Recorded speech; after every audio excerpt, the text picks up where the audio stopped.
And hello, everybody, and welcome to Two Guys Talking Sports. I'm Pat McDonald with Radga Media. He's Tim Burney with the Sports Reports. We have a special guest this week joining us for the whole show. The first time we've done this, Brian Fees of Southern Tier Sports Report. We're here for episode 19. Brian, thanks for joining us. Let's kick it off. Give us some of your top non-football storylines from New York State. All right. First of all, soccer last night, Corning girls, dramatic fashion, winning in double overtime over Elmira to head back to a sectional final where they'll take on Ithaca this weekend. And Horseheads girls last night getting a win in the semifinals against UE. They're playing for their first ever sectional title. They're going to go to play Vestal at Waverly, and they've never won a sectional title, so they're pretty excited about that. And, some volleyball. Corning playing one-game playoff tonight for the Stack West title, and if they win, they head on to the Stack Championships. And then we have some cross-country. Corning boys, a couple years removed from their state titles, seem to be right back where they used to be, winning the marathon invite, beating Ithaca, dominating fashion. Their junior high team winning basically every single kid.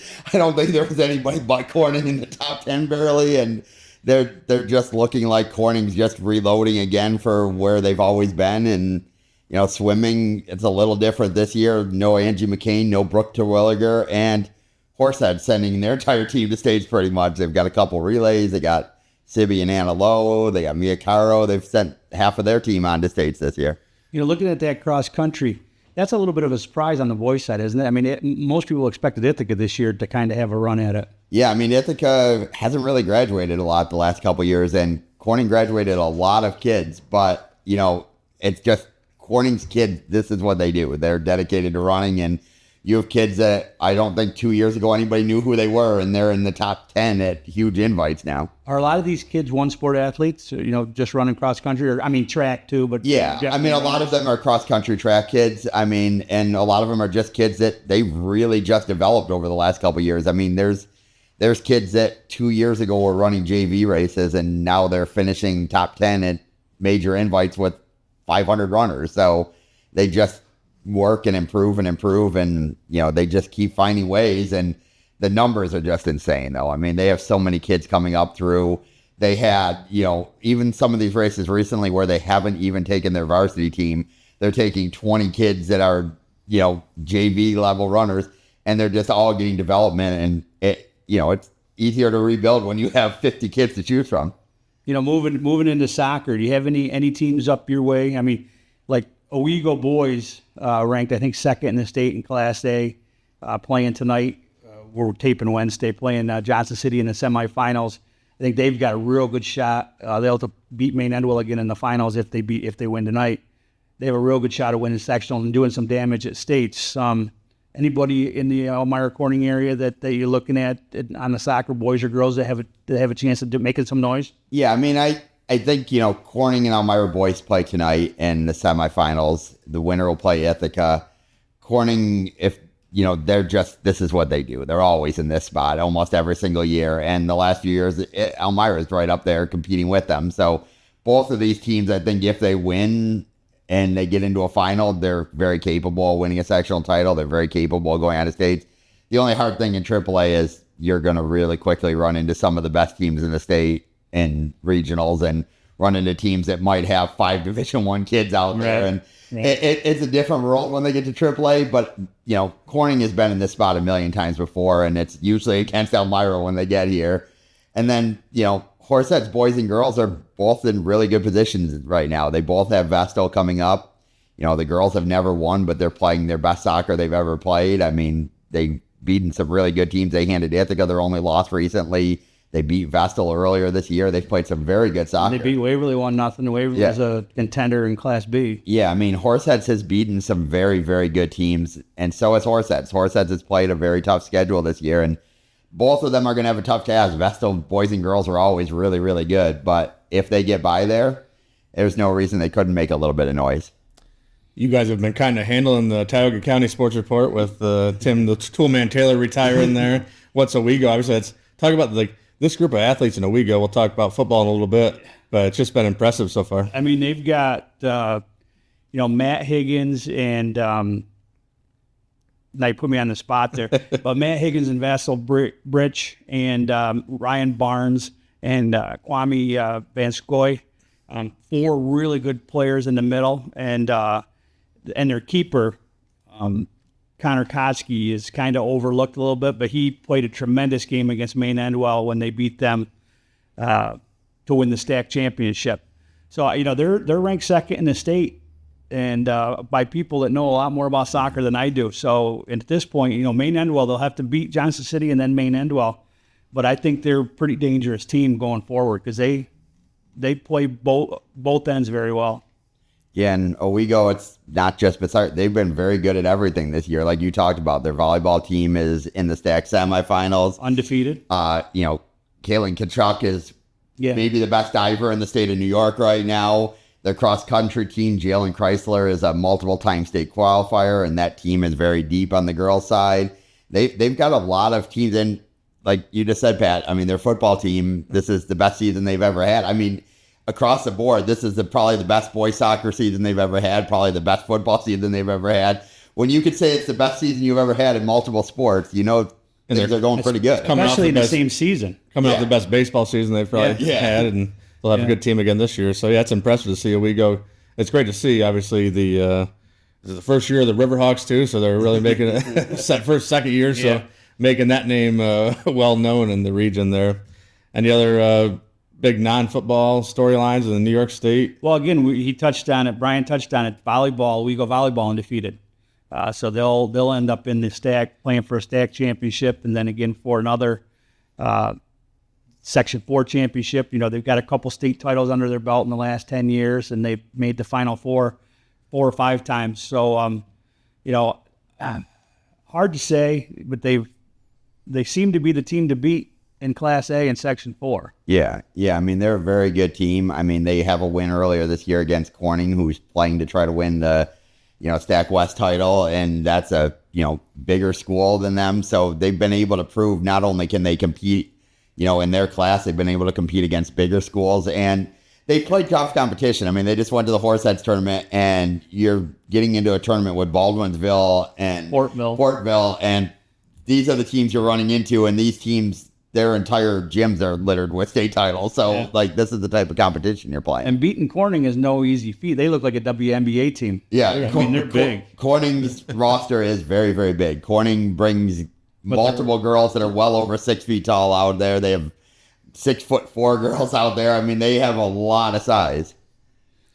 Well, you want to turn to football now? Yeah. Where do we want to start? Obviously, a bunch of big storylines. To me, maybe should we start with Owego? It's like you said, it's probably their best year they've got going in a long time. 60-some kids on the team. Pat and Taylor really doing a nice job up there. Yeah, big roster. Good depth. And they've been playing both sides of the football. They've been dominating on the defensive side, and they've been able to run the football, mix in the pass. They've been impressive this year. And the one thing that really stood out to me when they played Horseheads is a very good football team. And the difference with Owego, it seemed like, was Owego doesn't hurt themselves at all. They don't shoot themselves in the foot. They don't make very many mistakes. Very few turnovers, very few penalties. They are a very, very fundamentally sound football team, and it's very hard to beat a football team that plays good defense, can run the ball, and doesn't make mistakes at all. Of course, that said, they've got to get through Maine Endwell to win a section title. But you can't really take results and try to figure out what's going to happen. But for the sake of science, if you look at it, Owego beat Horseheads more convincingly than Waverly did. Yeah. And Waverly took Maine Endwell to the limit and should have beat them. Yeah. So, I got to believe that Owego is going to be very competitive against Maine Endwell. I think that's going to be a good game. Yeah. No, Owego's, they're just a very solid team. And like I said, when you don't make a lot of mistakes, you're not as likely to get run out of the field when you're not making mistakes. The blowouts tend to happen when you're turning the ball over, when you're committing a lot of penalties. Owego doesn't do much of that. And if they don't do that and they run the ball and control the clock, even if you lose games, you're probably not going to lose by big margins. And the other thing with the Riverhawks is that, last year They had a really nice season, but offensively they were very vanilla.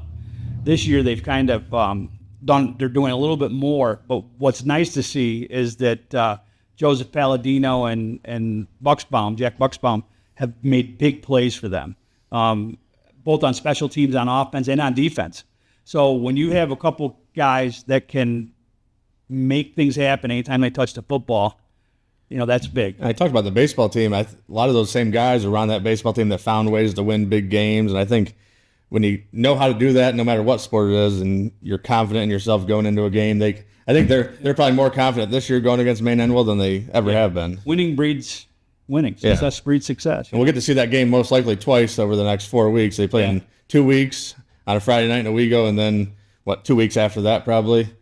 Somewhere up there in the Binghamton area, they'll meet for the section final, most likely. Yeah, and the only thing with that is when you have twice in a few weeks, you don't know what exactly we'll see this week because both coaches may hold a few things back, maybe do a couple things under their hat because there's no home field advantage at stake. You don't really want to show too much this week, and that's not just Owego, that's Maine Enwell too. Neither one of them is going to want to show the other one too much because they do not want the other team figuring them out. And like I said, there's no home field advantage at stake. So there's no reason to show anything. You have to beat them. That the first game means nothing. They're going to be the 1-2 seeds. So they're not playing each other in the semis. So the first game means nothing. I think I read one of your stories saying Owego did beat Maine Enwell a couple years ago, last week of the year, and then lost to them big in the playoffs. Or so I read that somewhere. So that game is nice. You want to win. You want to go undefeated, right, in the regular season, win the But the more league, important to win that section title and go on. Stay healthy, and get ready for sectionals. Because you look at it, B, C, and D. If you win Section 4, Class B, C, or D, you have a chance to win a state title. Absolutely. And let's talk about A, actually. Let's go to Horseheads. They've been impressive. I called their game against Corning. Corning, I don't think they're as strong as they have been in years past, but that's still an impressive. They dominated Corning, and I know Corning, I think, was missing one of their key players, but still they kind of ran Corning off the field, and by the end, Corning they were down 21 points and weren't really trying to, they were just run the clock ready to run the clock out, so you don't see that happen with the Mike Johnson team too much. No, Corning, like you're saying, they were missing James Freeman, who's their leading rusher and their leading tackler on defense. But Horseheads has been very good. Horseheads' problem early in the year, and Coach Hillman said it a bunch of times, was they really shot themselves in the foot a few times. That Waverly game, they had plenty of chances, and they made some mistakes, and they really got behind the 8 ball. And they did the same thing against Owego. And the problem is you cannot make mistakes against state championship caliber teams. You cannot give them extra chance. Against Waverly, they were off the field forcing a punt that was going for less than 10 yards, and you hit a punter. And blocked the punter, or off the punter, yeah. And you can't do that. You can't give Waverly another set of downs, or you're going to pay for it. And the last couple of weeks, they've really cleaned up a lot of that stuff. And when they play clean football, they're really hard to beat because their 1-2 punch at running back with Bryce Thomas and Lucas Mosier is really good. Dom Cardinale is a really good quarterback. And now that Miles Woodhouse is back for the first time since that Waverly game, they have some real weapons out on the outside. He's a speed receiver, right? Yeah. You had him in there with the Zeller kid, he's a big target and tight end. Yeah, you're talking about that block punt that could have been. That could have brought it from, a 14-point game to a 7-point game. Yeah. And then it was a 21-point game right after that. So it's... and the one thing, a lot of times it's easy to talk about the skill guys. We got to pay attention to the fact that Horseheads Robert Peckham, he's a man-child. Mike Johnston literally said he was a man-child, and he wasn't wrong. Corning tried every single thing in their power to stop him, and they could do nothing. Mike Johnston never kicks extra points. He always goes for 2. He made the decision in this game. He wanted to go for the tie and the extra point in the first half. And Peckham just moves his entire offensive line out of the way and blocks the kick. And I'm pretty sure Mike Johnston will probably not attempt another extra point for the next few months after that. But that's what kind of player he is. He can control entire games by himself. I'm assuming one of the reasons Johnson went away from that double wing T to a shotgun, throwing out of the shotgun, was because of Peckham in the inside there. Yeah, Peckham's he's unblockable sometimes. He gets going. Waverly, we know, is the biggest, strongest line there is. And there were times that Horseheads moved their line to be able to run the ball. And that's because Robert Peckham by himself is moving multiple people out of the way because he's one of those people that he's just that strong. He could just move everybody out of the way. You know, my biggest concern for Horses is the fact that their division is very weak. Yeah. I mean, so now they're going to play 2 more games against divisional opponents. So they'll have 5 games in a row basically against divisional opponents who are not very good. So you're going to have 5 weeks of football heading into the state quarterfinals, because it'll be shocking if they don't win Class A with the division they're in. So my only concern about them is walking after 5 weeks of playing fair to middling opponents, that they're going to run into somebody from Section 3 that's quality and have to ramp it back up. Yeah, I mean, that's always a tough thing. The one thing that I think that they do well is that schedule they've had this year.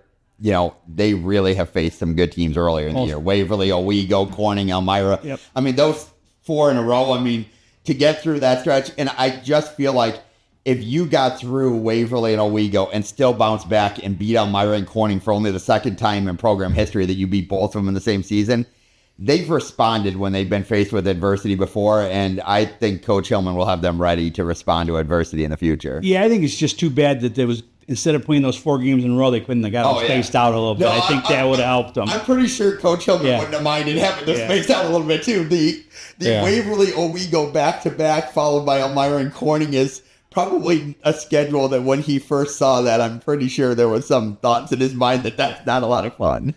So let's talk a little bit about Elmira Corning. They just played. Corning won, 24-12? Yeah. So they'll play again for the AA title. Yep.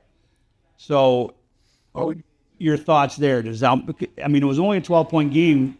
Freeman come back, a big difference. Does that make... Freeman made a huge difference. I mean, Corning he is so important to that offense. At the same time, now Elmira's got guys out. Keon Flint has been out. He's their leading rusher. So they're without the league. I think, honestly, with Elmira and Corning, a lot of it's going to come down to who's healthy and playing their best in a few weeks. Because, I mean, Freeman has had injuries that have bothered him on and off all season long. Flint has had the same thing for Elmira. If they're healthy and if all those guys are ready to go, I think it could be a real battle. If one of those guys is battling injuries or out of the lineup, it can really swing things. And of course, it's kind of a moot point because the first round of the state quarterfinals run into Christian Brothers or North Cicero, right? Yeah. So that's that, and talk about an uphill challenge right there. Yeah, I mean, Elmira plays Christian Brothers this week. That's going to be a test. Christian Brothers is the real deal. And the crazy thing is, with the way the schedule works, it is very possible, if Elmira were to beat Corning in sectionals, which would be a big ask, but it is possible, they will play Corning followed by Christian Brothers in the regular season and then turn around a couple weeks later and play Corning followed by Christian Brothers again.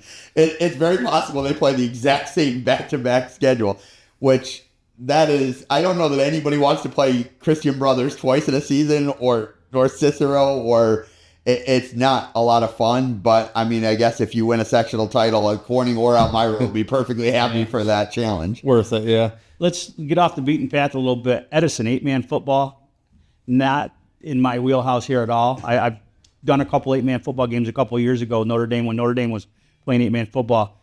They've actually, Edison's actually put together a nice season this year. Yeah, they've won 3 of their last 4 games. I mean, they started tough their first 2 games, but they were also playing probably the 2 best teams in the section with Moravia and Trumansburg.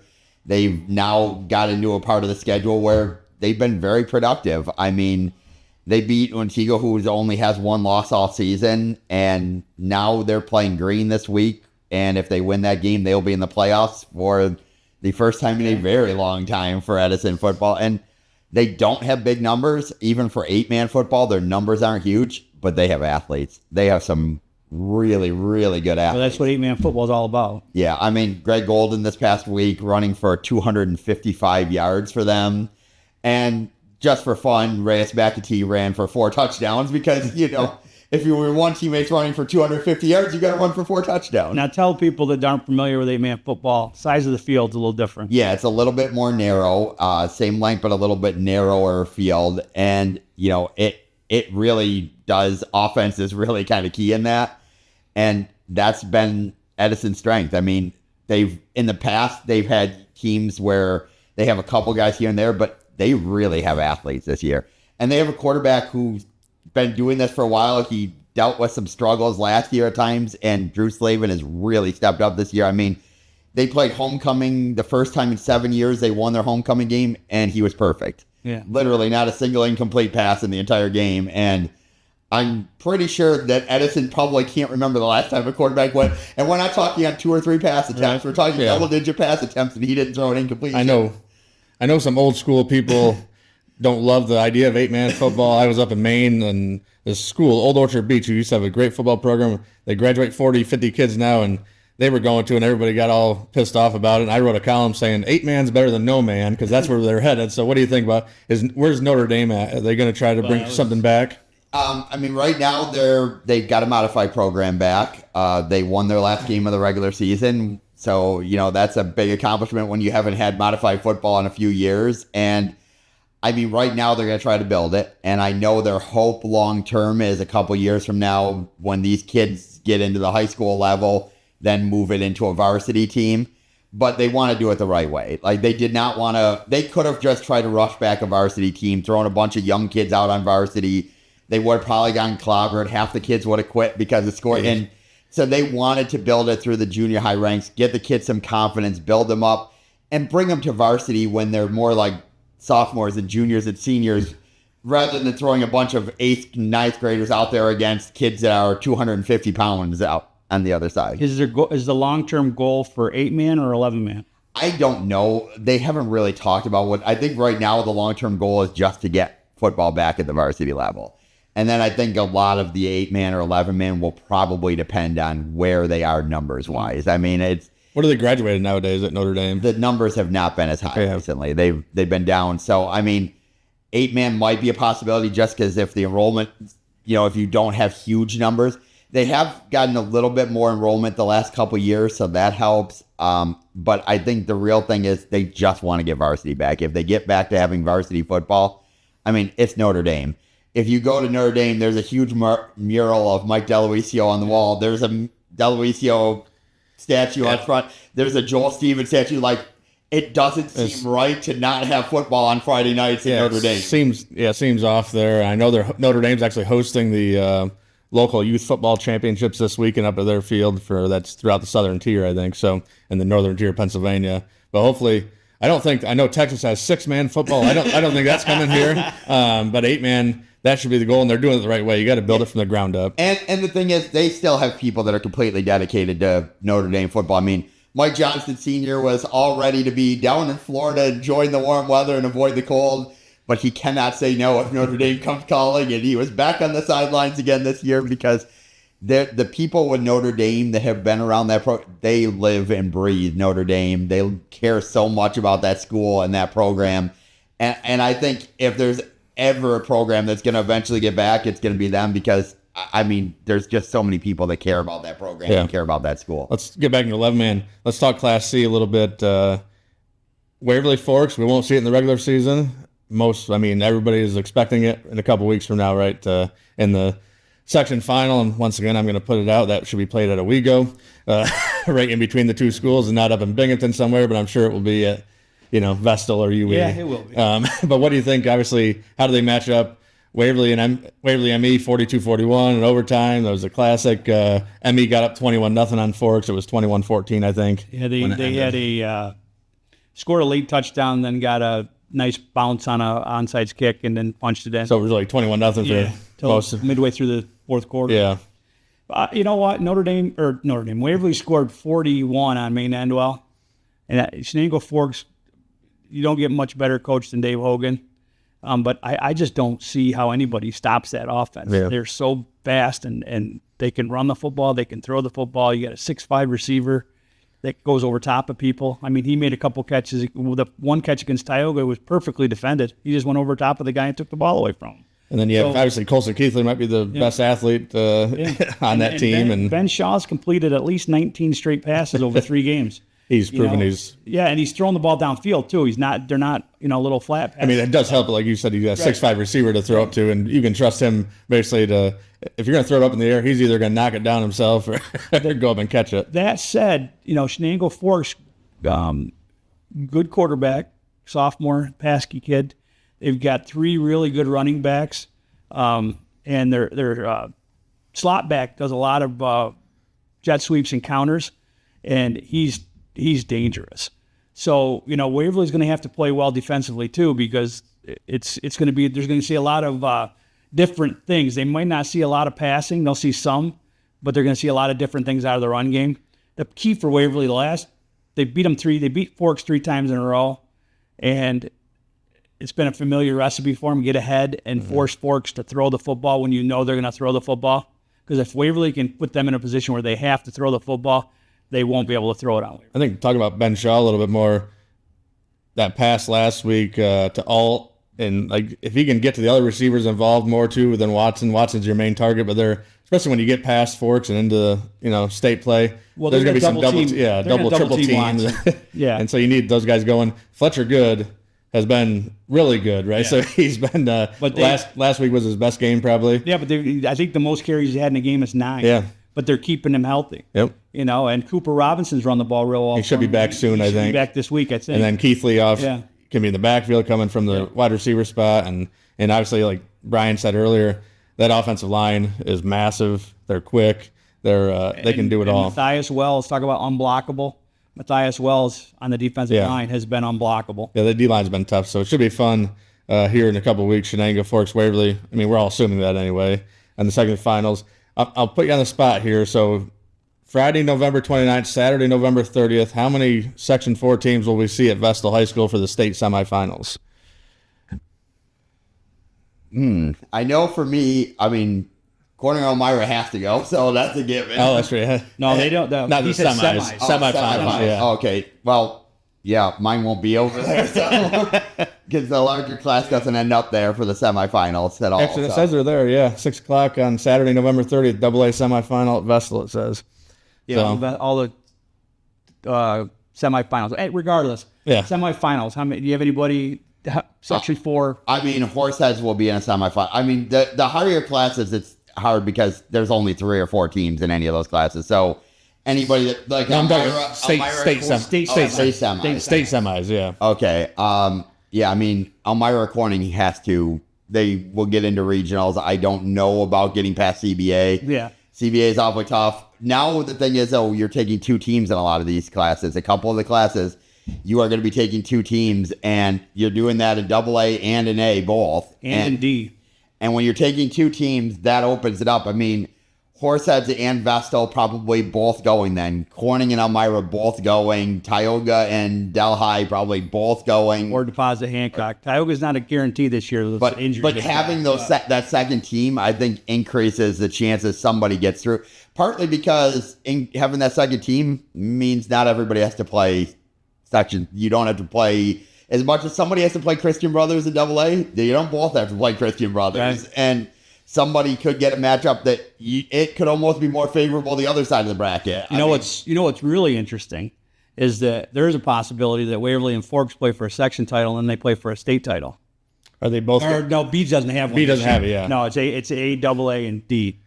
Yeah. Darn. That would have been funnier, even if B had one too. But Tioga, CSP has not been overly impressive the last few games.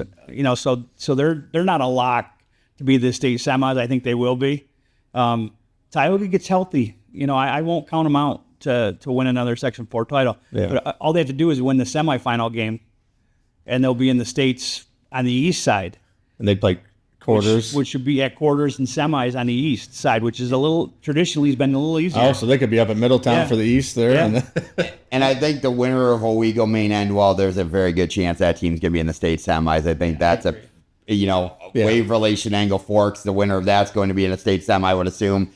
And I think Horseheads has a very good chance of getting there because, Horseheads might have 2 losses this year, but the 2 teams they lost to very well could be in the state semifinals themselves in their classes. Yeah, and Horseheads, when you get to states, it's all about having balanced offense and good defense. If you've got guys up front that can control the line of scrimmage, and if you've got weapons at the run game and the passing game, you can compete at the state level. But to answer your question, in Vestal, I'll say Waverly, Main Endwell, and Horseheads.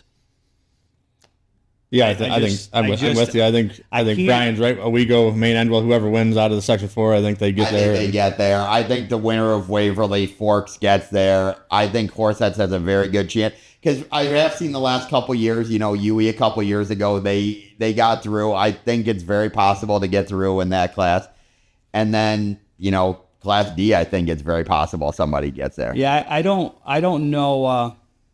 Tioga. Nobody's crying for Tioga. I know that.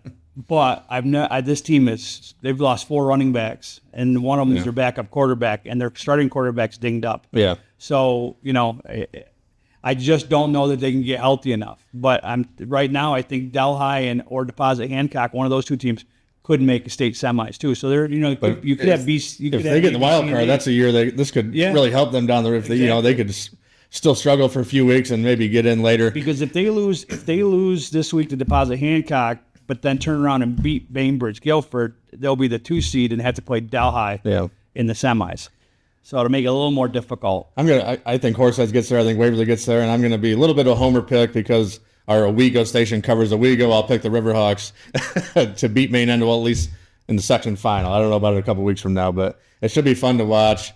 Brian, before we let you go, your Yankees back in the World Series for the first time since they beat my Phillies in 2009, right? Yeah. I want to thank the Dodgers for making me have a choice not to root for the Yankees, because if the Mets were in there, I would have rooted for your Yankees, because I'm a Phillies fan, can't root for the Mets, but never.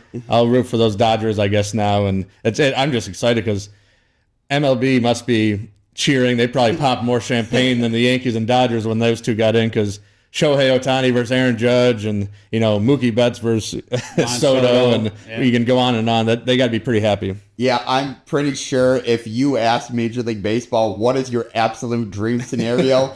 It's LA versus New York, Judge versus Ohtani, Soto versus Betts. I mean, you have the 2 biggest stars in the sport, the 2 biggest cities in the country.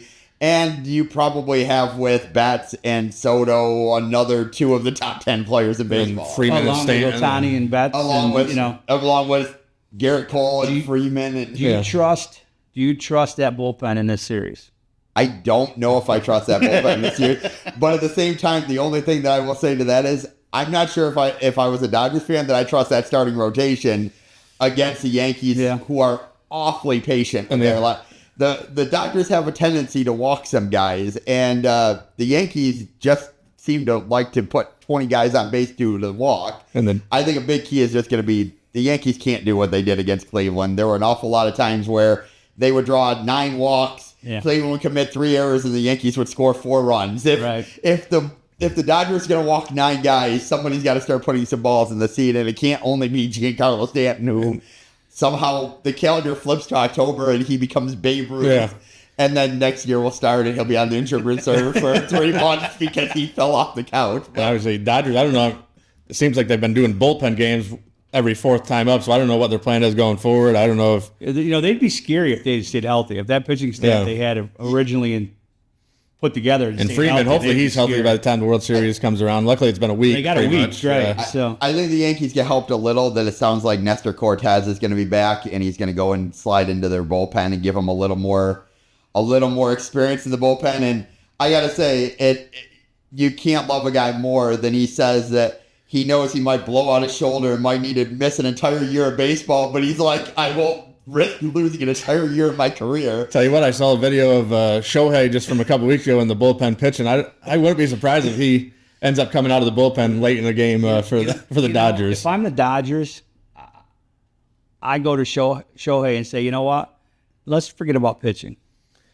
50-50 guy, and the first time he's ever concentrated solely for the future. I might, but for this series, I might be like, you want to throw a few innings late in the game? You know what? Then there's another thing too. Transition him into the bullpen and use him as a closer. That way, he can play the outfield for you for. He's already DHing for the pitcher, right? So DH for you for 7 or 8 innings, and then come in and throw the 9th. The World Series, everything kind of goes out the window anyway because I mean, once you get later in this series, if it gets to game 6 or 7, Garrett Cole could be out of the bullpen. You know, Walker Buehler could be out of the bullpen. You know, anybody who starts a game could be thrown out of the bullpen. Do whatever you can to win. That's right. I mean, I won't be surprised if we see Garrett Cole 4 times in this series, twice starting and a couple times out of a bullpen. Absolutely. That's Brian Fees of Southern Tier Sports Report. Before we go, I want to thank our sponsor here, Jay Lister, LLC and Lenders Assistance. Give Jim Lister a call, 607-857-2036. Email him at jim.lister@yahoo.com. Let Jim's 30 years in the automobile industry work for you. You can find him on Facebook under Jim Lister as well. That's going to do it here for episode 19 of Two Guys Talking Sports. For Brian Fees, Tim Burney, I'm Pat McDonald. We'll talk to you next week.